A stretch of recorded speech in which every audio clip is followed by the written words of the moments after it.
มีวงเล็บด้วยว่าน้ำตกตีซ้นี่น้ำตกสีซ้ำ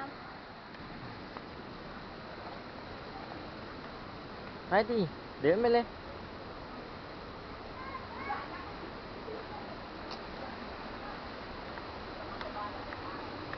เดี๋ยวจากสั่งข้าวเด็ก3 แยกของมาน้ำตกเนียน7 โลเจ๊จังมา3 กิโลเดี๋ยวจะมาเทียนโอ้โห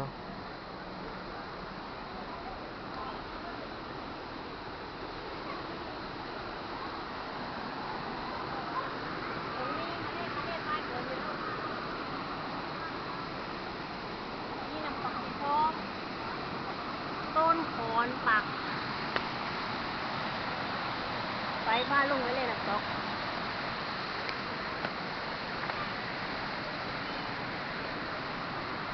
ระวังลืม จับไม้ไปได้ ไม้ไปนี่ลีจะไม่ลื่น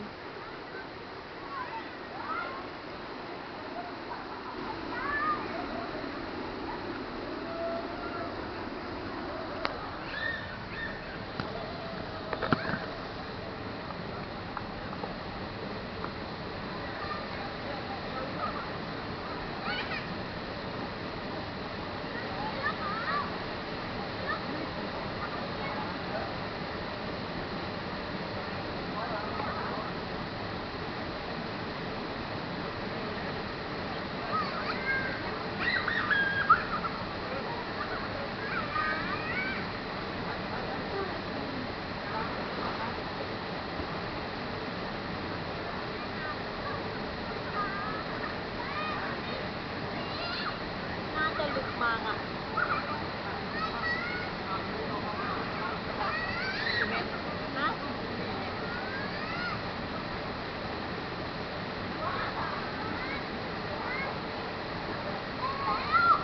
4 เมตรประมาณได้นะ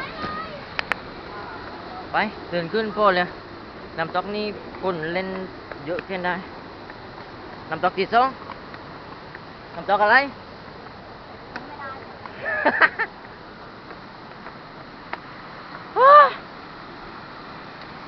ความจำสั้นน้ำตกโตนค้อนปัก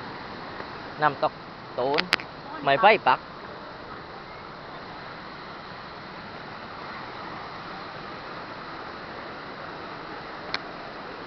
แต่ก็ทำบันไดลงดีนะเห็นไหม โอ้ยอย่าเหยียดแม่เลย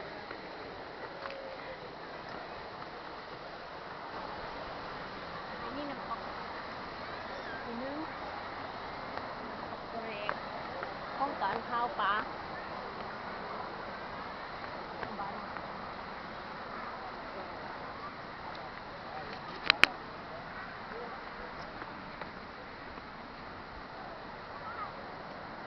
ตกเล็กนี่เด็กๆเล่นได้ไม่หยุด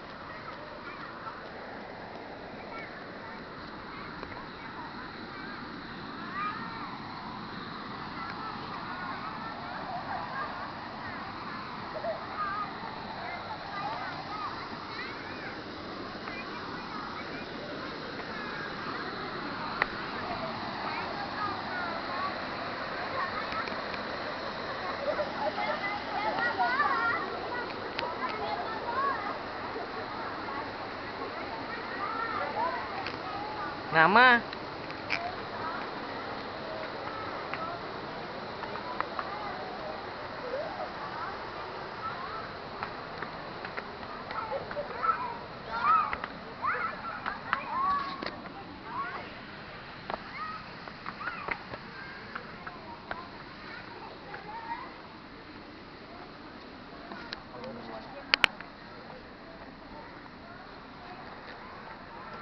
เดี๋ยวจะพามาเล่นน้ำตก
อุ้ยมีปลาด้วย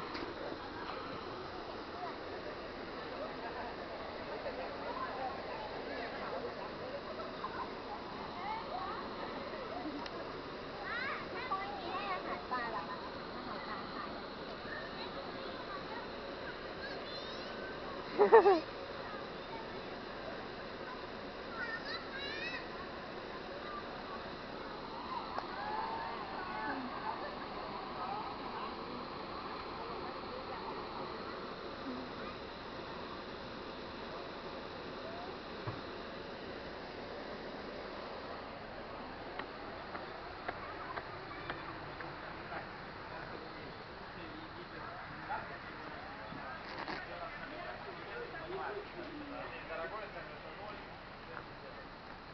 ถ้ามีเหรียญบริจาคบ้างไหม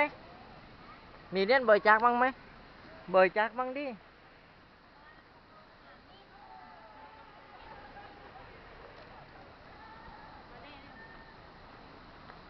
ตัวท้ายเร็ว เนี่ยเจ็ดน้ำตกที่อยู่ในนี่ทั้งแม่ ไอ้นั่นนี่น้ำตกเล็ก มันไม่ชัด สองสามสี่ห้าฟอกเปล่าเดี๋ยวเข้าน้ำ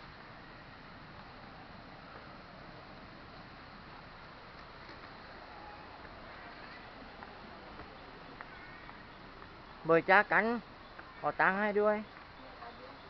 ฮะ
ไปทำเรื่องงั้นนะ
เหนื่อยเหนื่อยเปล่าเลย